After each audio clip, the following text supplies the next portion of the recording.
Kevin Casas, encantado de que estés en el programa Reto Siglo XXI. Muchos y complicados retos. Hoy estuve viendo que anunciaron ya Arabia Saudita y todos los Emiratos Árabes y varios otros del el aumento o de la disminución de la producción de petróleo, y eso va a aumentar los precios y va a seguir metiéndole hoguera a la inflación y posiblemente se vendrá tiempos complicados. O sea, el mundo está complicado. Aquí la geopolítica de aquí de la zona muy enredada, ¿verdad? Y Costa Rica es una democracia ejemplar, con algunos problemillas que ya lo sabíamos, de una estructura estatal complicada, o sea, pero a base de diálogo se puede lograr muchas cosas. Bueno, bienvenido. Fuiste vicepresidente de la República en tiempo de Oscar Arias, el segundo gobierno, y además fuiste ministro de Planificación. Muchas gracias. Es un honor para mí recibirte. ¿Qué pensás, Mucho, Kevin, de todo lo que está sucediendo, sobre todo en Latinoamérica, ¿va? Bueno, y en el mundo entero? La verdad es que vos tenés una visión mundial.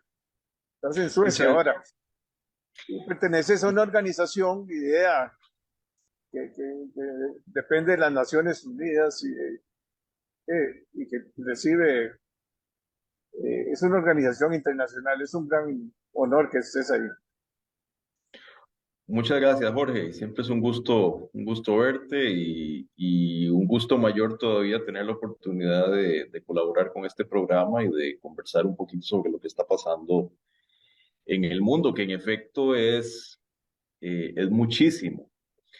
Yo creo que en todos los sentidos, en lo que está pasando con la democracia, en lo que está pasando con la economía, en lo que está pasando en términos de las transformaciones productivas, del impacto que está empezando a tener la inteligencia artificial. Lo que estamos viviendo es una época de incertidumbre brutal, que claramente tiene un impacto en los sistemas políticos. O sea, lo que estamos viendo es un descontento crónico en todas partes, porque la percepción de que las instituciones democráticas en particular no están siendo capaces de responder a las demandas crecientes de la gente y no están siendo capaces de responder a esta situación de mayor incertidumbre, es una percepción que está cada vez más instalada y que genera un descontento crónico, pero al mismo tiempo abre la posibilidad de que liderazgos mesiánicos, populistas, que ofrecen soluciones fáciles a problemas extremadamente complicados, como todos los que mencionaste al inicio, eh, ese tipo de liderazgos proliferan como hongos y lo estamos viendo en todas las regiones, ¿no?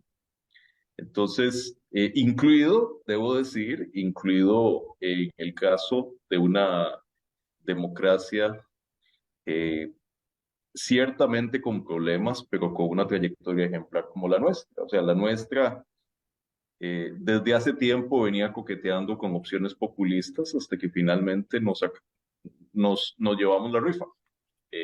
Yo creo que ahí en eso hay problemas muy profundos que están manifestándose eh, en en la propensión de la gente a abrazar liderazgo de este tipo. Sí, Costa Rica tiene una estructura y un balance, digamos, importante. ¿Ah?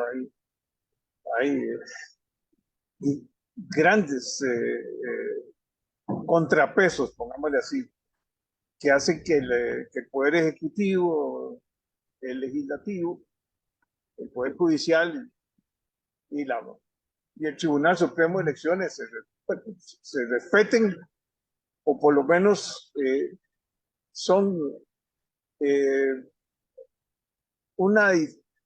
O sea, el que quiere que llegando al Ejecutivo se va a poder hacer todo lo que quiera en el plazo y en el tiempo que había pensado, creo que está equivocado. Aquí es un país es una negociación continua, hay muchas instituciones, hemos hecho una maraña de instituciones, usted estuvo conmigo en todo lo que era el manejo de toda la tramitología y yo creo que limpiamos bastante el panorama, pero o el cuadro de trámites y se emitió, pero todavía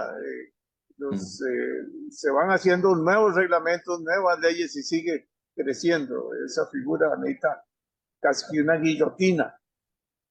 Pero en Costa Rica, la preocupación mía ahora es un poco la violencia, las diferencias abismales de clases, o sea, es preocupante, ¿verdad?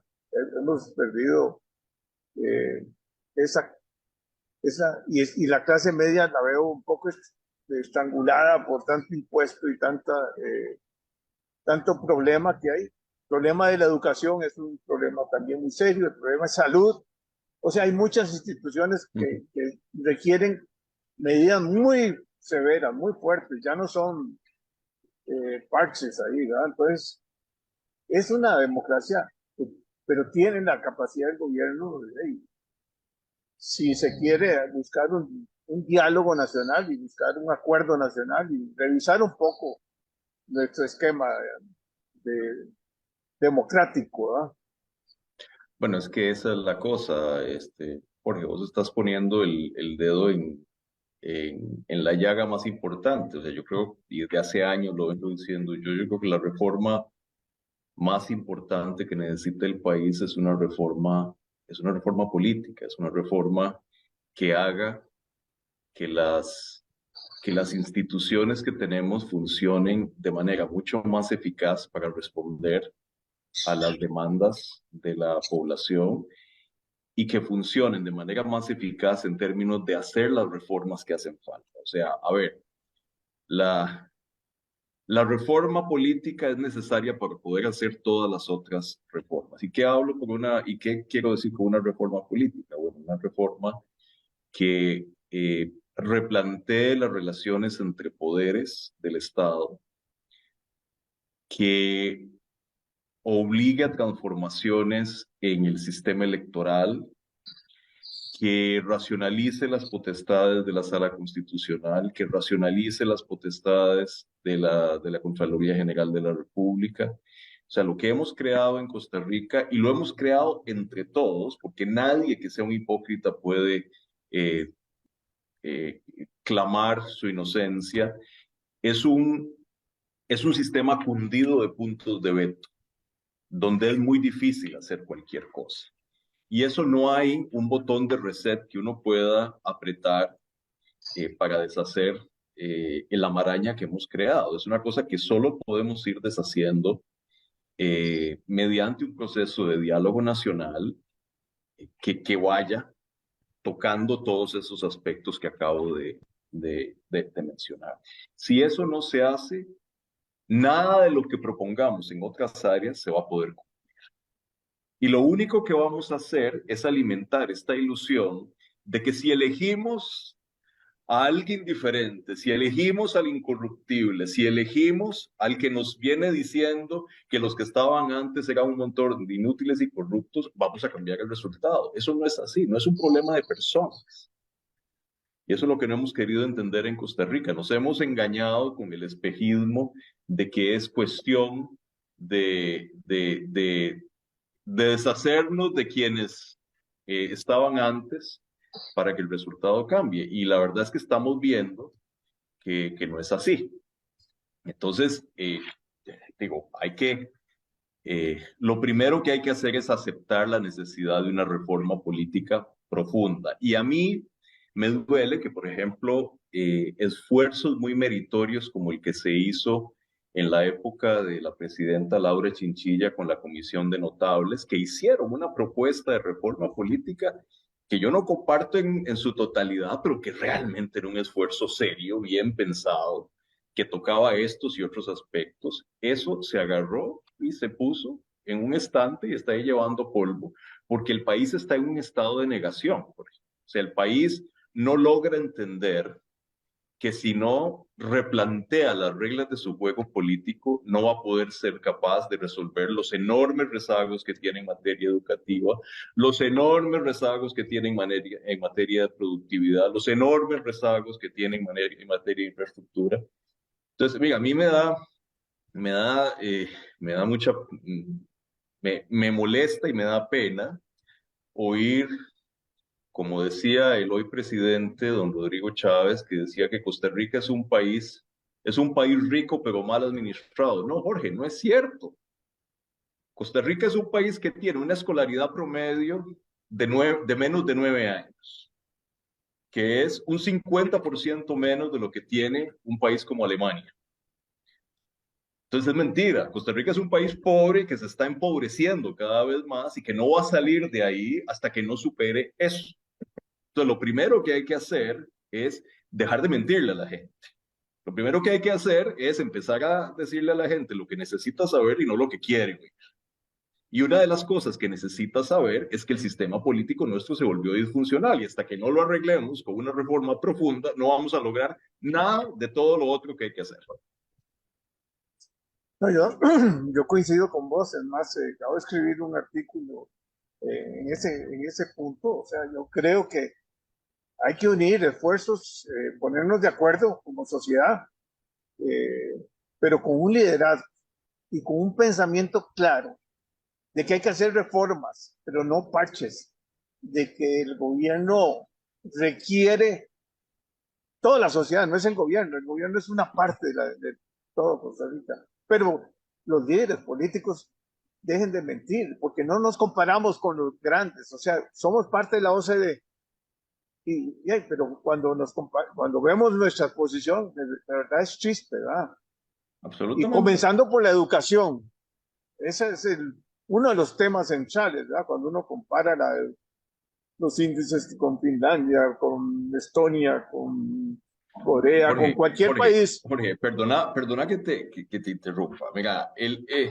si uno quiere saber cómo va a ser un país dentro de 30 años, un buen lugar,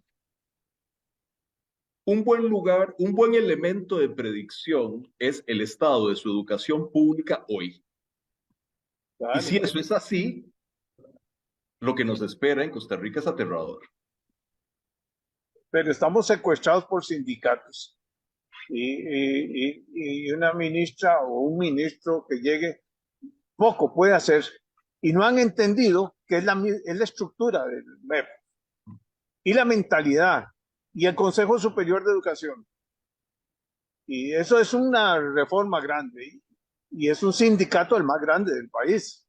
Sí, Y sí. claro, los políticos miden todo en base de 4 años, si los van a elegir o no. Esto ya no se trata de una elección, o sea, se trata de una grave situación educativa, donde a veces en el tercer grado no saben escribir ni leer. No, y lo que, de alguna manera, a lo que remite todo esto, Jorge, es a la necesidad de que de alguna manera asumamos el liderazgo político del país asuma una cierta posición de responsabilidad histórica y encuentre los acuerdos políticos que son necesarios para resolver todas estas cosas y fundamentalmente para reformar el funcionamiento del sistema político que desde hace años es profundamente disfuncional. O sea, lo que urge es que estemos dispuestos a dejar de un lado las vanidades y sentarnos con humildad a encontrar acuerdos.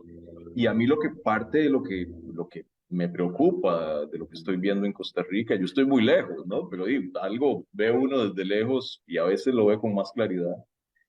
De las cosas que más me preocupan es que no veo esa humildad de propiciar un proceso de negociación y de diálogo colectivo de parte del Ejecutivo. Todo lo contrario, lo que veo es una retórica muy alzada que francamente dada la necesidad de generar esos espacios de diálogo para que se produzcan las reformas necesarias en Costa Rica, esa retórica alzada no conduce a ninguna parte, más que a la prolongación de todos los problemas que estamos viendo. ¿Qué te digo?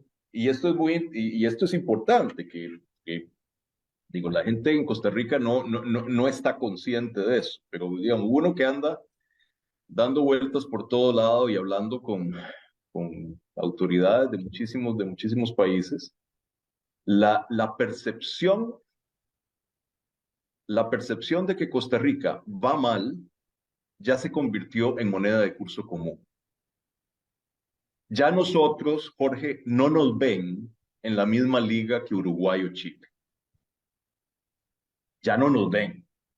O sea, la geografía nos alcanzó. Ya ahora nos ven como otro país centroamericano más. Y eso es muy fregado. Eso es muy fregado, porque la gente en Costa Rica no se ha dado cuenta de eso, pero créeme que es así.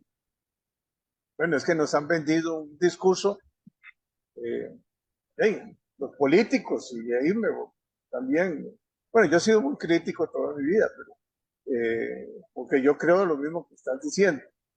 Eh, pero lógicamente el que está en un partido político, cualquiera del partido político, ¿verdad? Aunque ahora hay partidos políticos taxi, ¿verdad? Eh, y elegimos en base también de un discurso muy, muy popular, y eso no está bien. O sea, yo creo que ahora lo que hay que hacer es sentarse a pensar, analizar con las mejores mentes. Tenemos gente muy capaz, con experiencia, y tenemos que buscar el diálogo, y tenemos que buscar el consenso, y tenemos que buscar no la unanimidad. No vamos a llegar a acuerdos totales, pero sí hay que comenzar a primero tener un buen diagnóstico. Y ahí sé cuando uno ve que los costos de los alumnos de las universidades como públicas es casi el, igual que una universidad en Europa. Eh, y cuando uno ve que los alumnos de las escuelas públicas en primaria y secundaria y todo eso son muy caros porque tenemos una burocracia monstruosa e inoperante y que no se mide. Y ahí, entonces ahí estamos mal. O sea, yo creo que la verdad es que lo que hay que hacer es decir, esta es la verdad, y decirlo claramente, ¿verdad? Porque tal vez no es noticia, ¿verdad? Pero yo creo que el gran debate comienza por la parte educativa. Y la Caja del Seguro Social dando citas a un año, año y medio. Y la gente, no hay prevención. Seguimos con la misma estructura esa de que todo lo tenemos que centralizar en el Estado, y con costos increíblemente altos. O sea, ya el salario mínimo, ahora con la revaluación del colón, que se volvió casi en $800 mensuales. Ya ahí estamos en una situación que tendríamos que ser solo en productos de mucha valor agregado para poder competir, ¿verdad? Y con el agravante que se nos ha puesto la situación de seguridad muy, Sí. muy complicada. A lo de la seguridad hay que ponerle muchísima atención, porque eso tiene un efecto demoledor en la confianza eh, de la gente en la democracia, ¿verdad? Y es un poco lo que estamos viendo en El Salvador, con una claridad absoluta, ¿no? La gente está dispuesta a sacrificar, está dispuesta a pagar cualquier precio en términos de la institucionalidad Para acabar. democrática con tal de que le resuelvan el problema de seguridad. Eso es muy, muy peligroso y lo que estamos viendo en Costa Rica verdaderamente es muy alarmante. Y digo, y es una tristeza porque, de nuevo, echando un poquito el reloj para atrás, en la administración de la presidenta Laura Chinchilla realmente se logró un progreso considerable en esa materia, se puso en práctica una política nacional que después se desmanteló en el curso de los siguientes 8 años. Y ahora estamos viendo las consecuencias de eso. Y eso no hay una varita mágica que lo resuelva. O sea, eso verdaderamente requiere Eh, Hace un tiempo escribí un artículo sobre eso, diciendo que la seguridad en América, la seguridad en Costa Rica no requiere mano dura, lo que requiere es ciencia. O sea, realmente lo que hace falta es un enfoque mucho más sofisticado que el que tenemos, que se vierta en una política nacional. La mano dura y el populismo punitivo es un atajo intelectual y es un atajo que en prácticamente ningún lugar ha funcionado. Así que, pero hay que ponerle mucha atención porque eso le hace un daño enorme a la democracia. ¿No? Y, Como si ya no tuviéramos problemas. bueno, Kevin, ha sido un placer, es un honor de verdad. Tus palabras siempre van a ser escuchadas por muchos costarricenses. Y creo que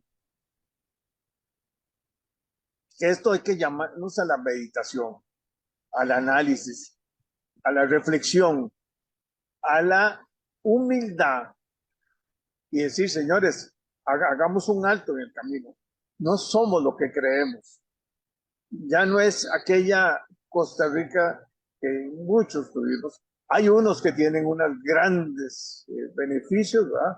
Pero hay unos que no están viviendo ni con el salario mínimo, que no les llega ni comida, y eso ya es preocupante. O sea, hay que volver a luchar por los valores que nos formamos nosotros. O sea, me parece a mí que Costa Rica merece, y gente como vos debieras estar aquí en Costa Rica haciendo la lucha. Bueno, Pero sí. será en otra ocasión que conversemos, y muchas gracias, de verdad. No, muchas gracias, Jorge. Perdona mi Siempre es vehemencia, pero es que yo la vivo no, por en supuesto. estas conversaciones con gente. Me he formado más, o sea, me ha permitido ver ese mundo tan diferente de lo que mucha gente ve en Costa Rica, y que no nos y que el sector privado, el sector cooperativista, el sector sindicalista, todos tenemos que estar unidos en este momento. Nada de que yo tengo aquí mi parcelita. Todo el mundo cuida la parcelita. Yo veo Así los es. sindicatos y siguen con el mismo discurso, siguen con los mismos líderes, y, y, y no se están dando cuenta que el Estado, si no va, si a como va, no les va a poder pagar todos esos beneficios.